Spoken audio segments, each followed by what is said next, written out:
Hey guys, Green Mountain Ghost Society here. We're excited to share our latest video with you. This investigation happened back in April 20th, 2024 in Fort Ann, New York. Originally I was looking for locations that were near the actual Fort of Fort Ann, New York. This shop that we investigated was not too far away, and thinking that it may have been used for camping during the actual Battle of Fort Ann, I reached out, asked if they had any suspicious activity, and they were very happy to report that yes, they did have some unexplained activity, and they were more than happy to allow us to investigate the property, and we're more than happy to share our video showing our findings with you guys. And as always, thank you for joining us on our journey as we visit the unexplained.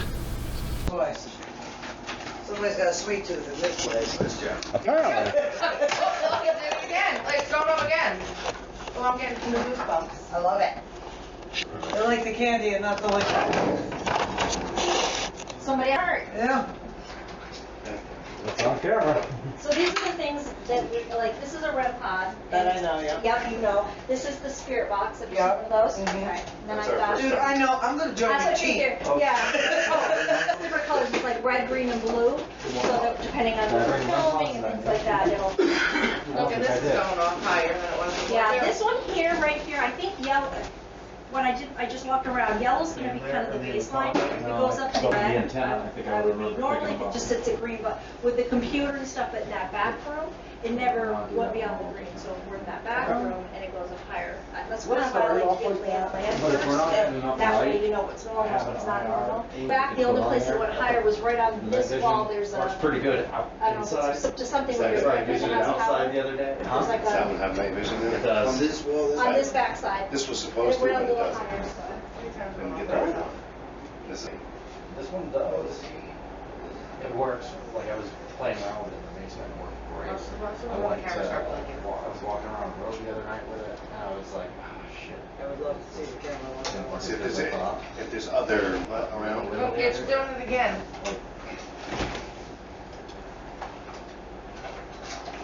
Doesn't like spirits. It likes candy. It's a sweet tooth. Maybe it's a kid. Could be. Maybe it's a kid. I'm pretty surprised here. How come only one of the three balls will go off? Well, thanks again for letting us come and do this. If I had an answer, I'd let you know. It likes that bowl. I don't know. It's cool. Pretty neat. I love all this stuff. Oh, the top one just went off. The top one did? Get out. Don't say that, because it might leave. I mean, like, get out of town. That's crazy. Try to figure out how to turn the light off on this camera, and And you saw how hard he had Top to shake button that should be your to go top. off. Yeah. I don't know what your buttons are like. yeah, Call cheapo. Jim before he goes to So mine sleep. is too. If you're still over there. You don't have the same button. Top one's going again. I don't have this one. All right. Hold on. You know what'd be really cool? We know you can set those balls off. What about the one by the camera? You turn that off now. Step away. It turns off Looks like it's automatically. on. Oh, it does. It's not one. Yeah, they just go for a little bit and then Okay. How about touching the one by the camera on the wall by the bulletin board? So at this point in the investigation, Dean and I head to the back garage where the owners reported a bunch of uneasy feelings and unexplained noises. We didn't catch any EVPs, however, we did catch a possible light orb. I'm not a big fan of orbs, but it was interesting enough where I thought I would share and let everyone make their own decision. There wasn't really any bugs out, and I will say dust doesn't float up, but if you watch this area right here and then again right above the K2 meter, you may notice that it shows up, disappears, moves a little bit to the right, goes up again. Watch again. So we have a REM pod. There's a, looks like a K2 meter there. There's no on to it. Here, let me see the little flashlight.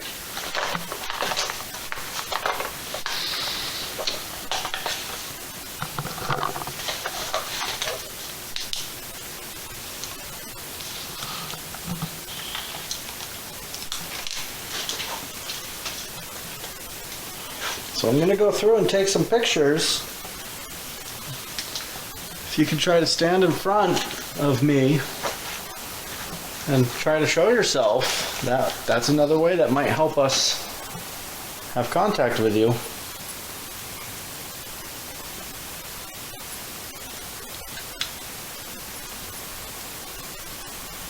It's not working. What am I doing here?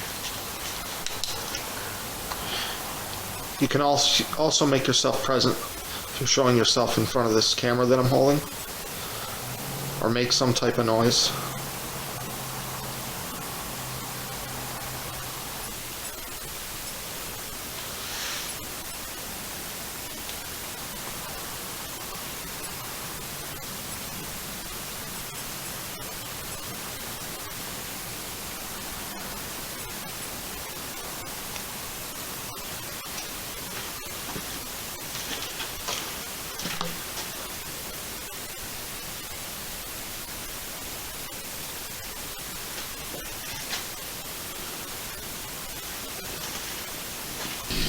So we took a bunch of pictures throughout the bay and then ended up on the outside of the building. Once again, I'm not normally big on orbs, but there's only one picture that had a little something floating in it. And it was very bright, as you can see in this picture. We'll come back to it. It's also the only picture that had something. And as some people pointed out, it looks like it has its own light source. So I thought I would add this into the video and allow you guys to decide for yourself. Next we move outside, but unfortunately we didn't capture any evidence out here. So after this we moved to the front office where we did a EVP session. Where was the orb? Out in the back. Steve's still up. Yep. Oh, the shot glass just went off.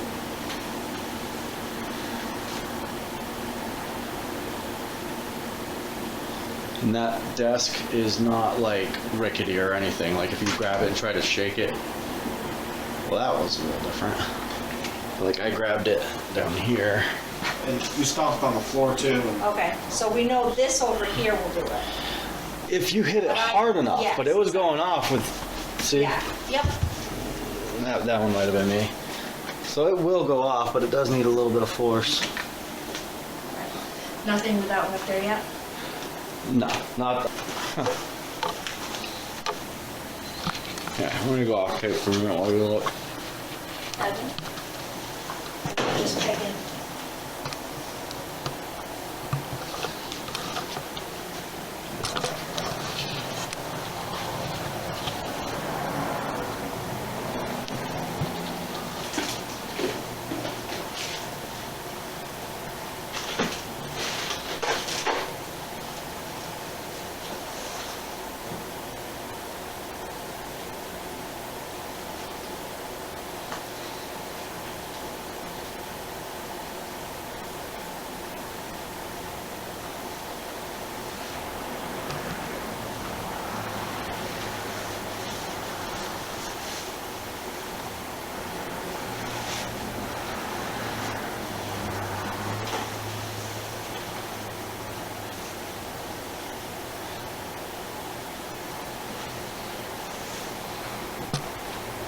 Let's do it again.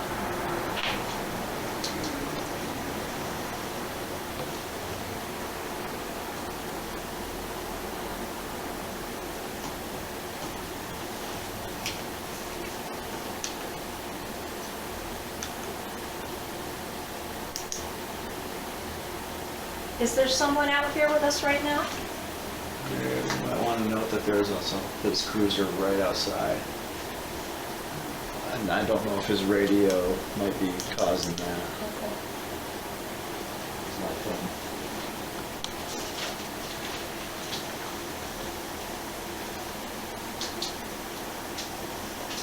Just gonna slide this away a little bit.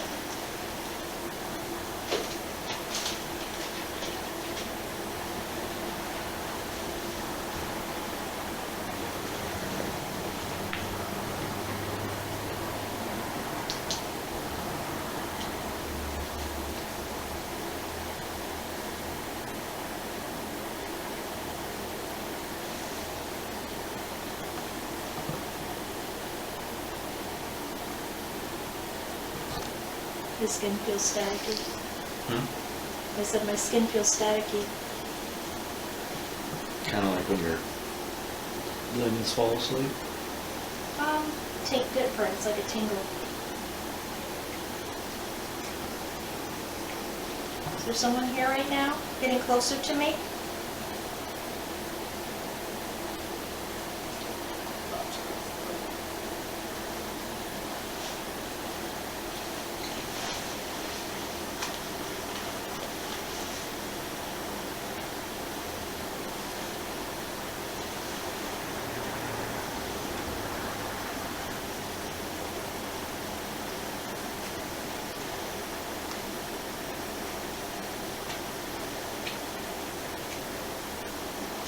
I'm going to put this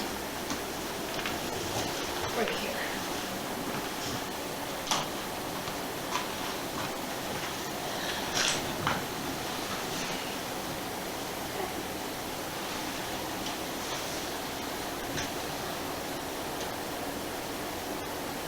I saw you standing behind the counter earlier. Can you tell us your name?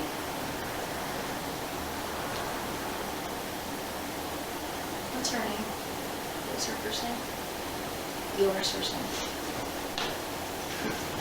Yeah.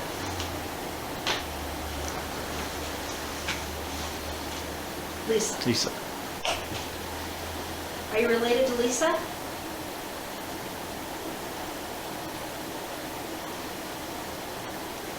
Is she the reason that you're here?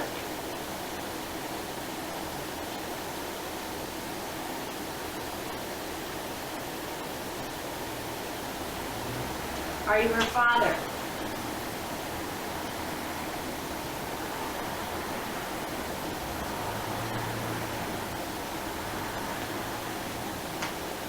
Is there something you want me to tell her for you?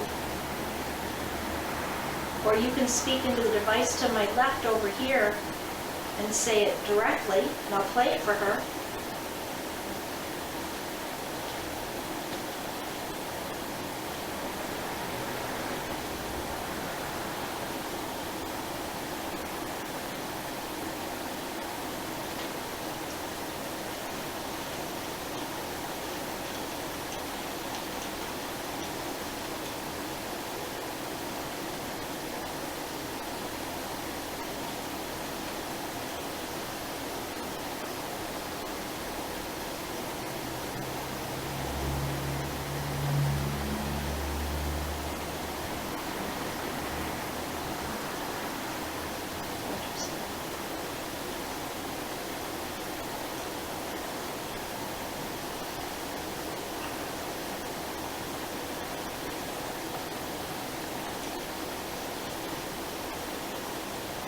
Do you hang out here? Are you someone else?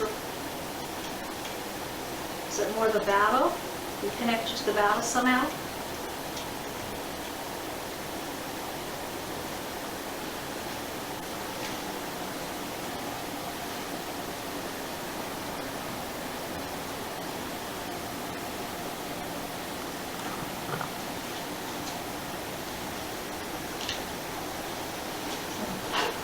Kind of interesting the way it goes.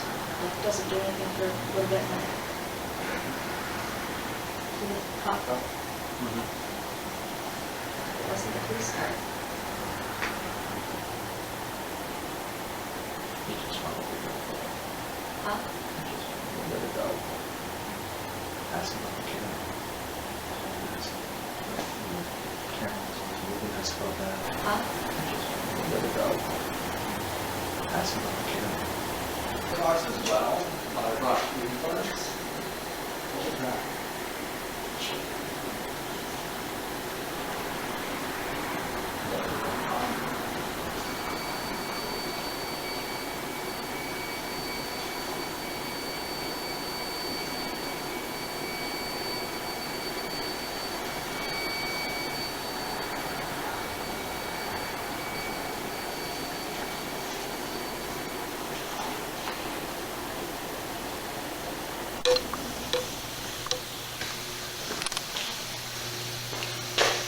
Yeah, that resets the temperature. So the change in temperature? Yes. I think the light was me. Why are you still here?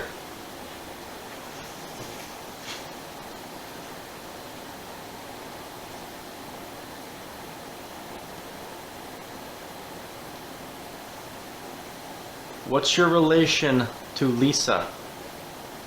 Are you talking right now, Evan? Okay.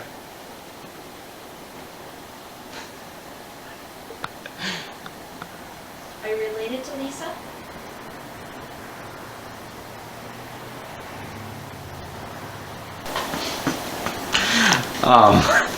That's funny. I'd love to try But that later. I'm not, right now I'm not getting any Yeah. particular voice, but more like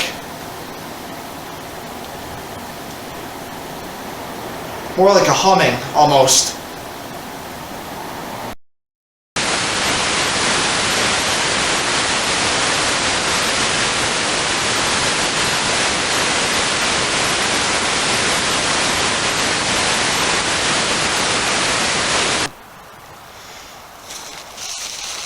Alright, you're gonna have to look at this with the camera. Alright, I'm gonna start recording.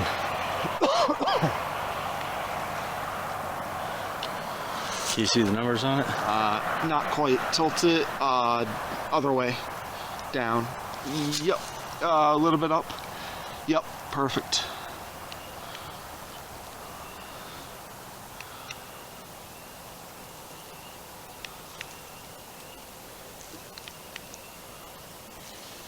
Please let us know.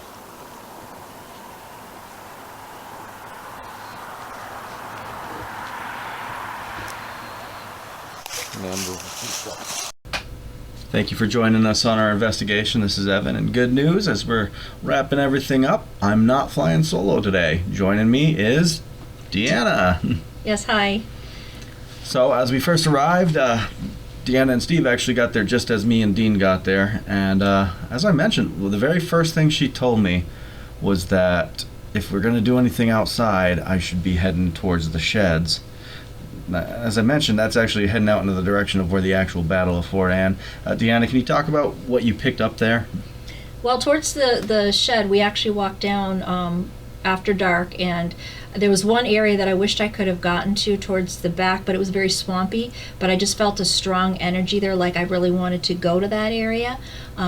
Back behind the actual garage, there was, I intuitively picked up on a couple of girls, not, adult girls. And I felt that they were, at first I thought maybe one was the mother of the other, but it was actually, I believe, two sisters. One was just older and took on a mothering role. And they just kind of were walking more, and I believe it to be more of a residual energy. They just kept kind of doing the same thing again and again, but they were, they seemed stressed, like they were just kind of trying to get away from something, like they weren't meant to be there. And towards the end, I kept hearing, I just want to go home. So I don't know who they were, why they were there, but that's what I picked up on out there. I actually kind of question that those girls may have been, because in the back of the building there's that bay, and I don't think this was mentioned earlier in the video, but that back bay was added onto the garage later on. It wasn't an original part of the building, and I almost question if those two girls might have been more so what was causing the uneasy feelings or noises that they've been picking up in that area. Do you have any thoughts on that? It very well could have been, and I know the owners, Dave had mentioned that behind there years ago, there was what I guess was the Conservation Corp when they were building the canal, and so there was a work area, workhouse or whatever it's called back then. And so I don't know if they were associated in that way somehow to that, but I do think energy from back there might have been what was contributing to what they were feeling in the back area of the garage. That could be possible, and I think it's also worth noting. I think that canal was built, I want to say, was it 1920s? Mm-hmm, yeah, and safety regulations weren't as stringent back then, so there definitely could have been accidents in the construction of that canal. Right, and I do feel like when I was seeing the girls, they definitely were dressed more like 1920s, 1930s type clothing. They were wearing very simple white dresses, black lace-up shoes, and it would tie in with that time period. So moving back into that back bay. We got that one possible orb in the beginning that like just goes up on the left side of that table leg and then kind of vanishes out of nowhere, and then shows up again right above the K2 meter and continues to move up. All right, you turn the light off. So we have a REM pod. There's a, looks like K2 meter there, as well as one of the motion sensor balls, and there's another REM pod over there. Ready? It was pretty cool. I don't remember seeing too many bugs out.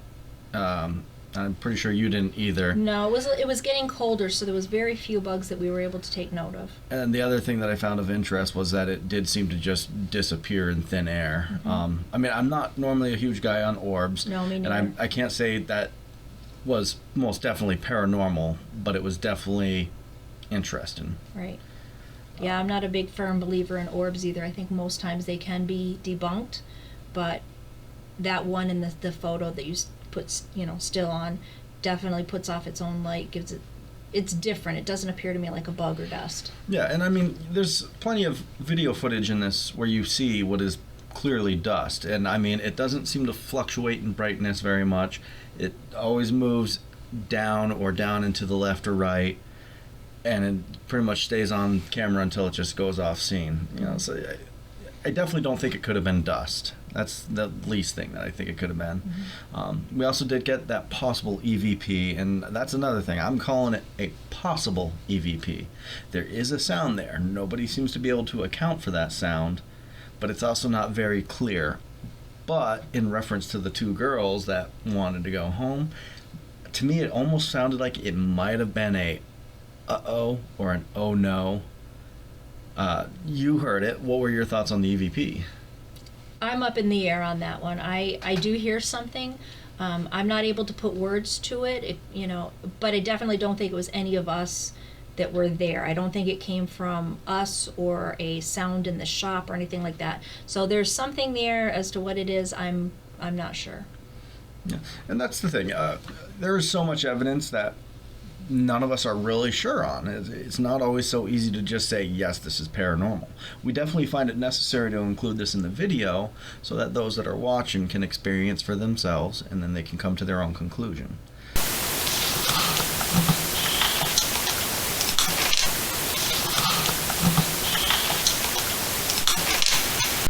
There was another orb in question, but what I did not mention was the camera I use, which is a brand new camera. I mean, it's an older model, but I got it online for cheap, but it was brand new, and the battery that I put in it was brand new. It was fully charged. After taking several photos, I could not take pictures anymore, and I tried to turn the camera on and it would not turn on, almost as if the battery was drained. When I got home, I tried to turn the camera on again, and it turned right on, and it had full battery. I found that odd. The orb that was in question was the one that was behind the back garage, which you've already seen that as well. Mm-hmm. Yep. And it was the only picture that had anything like that. Yeah. And once again, I can't be certain that it's an actual paranormal entity of any sort, but it did, to a degree, appear to have its own light source. Right. It was very bright. I definitely don't think it was a lens flare, but I would say you can't be certain that it's not a bug. Right, and I think Evan and I both can agree that if there's something, we go in with the idea that if we can debunk something, we're going to do that. We don't want to just leave things up there and be like, oh, this is that, and this is an orb, and this is whatever. We want to be able to say, okay, we've ruled out all the logical things that we think it could be, so that leaves us with things that we're pointing out in this video that are possible and are up for interpretation by anyone who's watching. Yeah, honestly, moving forward with our investigations, I think we actually need to make sure we include more debunking, because I remember at the start, while we were walking through and Dave and Lisa were showing us around, I heard a little bit of a knocking noise. Me and Dean went over and we found this like a old hatch or window or something, and there was a piece of like foam board insulation in there, and if there was a breeze hit it in the right way, it would move a little, making this light knocking sound. And that's one of the most important things about paranormal investigations is you need to be unbiased and you need to be willing to debunk. And I think we need to be better about showing that in our videos, is how we debunk. Right, because we're doing it, we just want, we need to show how we're doing it so that other people, when they have experiences, can say, was this legitimately something that can't be explained, or did we just miss something in our debunking? So anyways, next we ended up in the front office area, and that was, I'd say, one of the stronger presences of the night was that front office area. And we think that was more attached to one of the owners. Right, I think a lot of the activity that we had, or most of the activity we had, was while the owner Lisa and her husband Dave were there. I think there's energy associated with Lisa, and that what we noticed was after she had left for the evening, things weren't quite as active. So I think that maybe there's a energy there that's associated with her somehow, and it's not a negative one at any stretch. I mean, it's a very positive kind of energy, so there's nothing to be fearful of. It's just, I think there's something there that really is trying to reach out to Lisa. Also, the REM pod that went off, that was actually your REM pod, right? Mm-hmm. I don't think Yep. I had any of mine on at that point, but so the REM pod was a temperature fluctuation, and we didn't show it too much in this video, but it actually did go off, I'd say at least 3 or 4 other times. Yeah.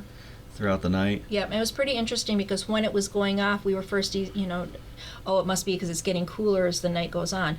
But there was a period of time where it went off very close to each other. So for a natural temperature drop, that seemed unusual. So that could have been something where it was going off at that point, but we did not capture any visual or sound evidence during that period other than just the REM pod changing temperature, alerting us to that.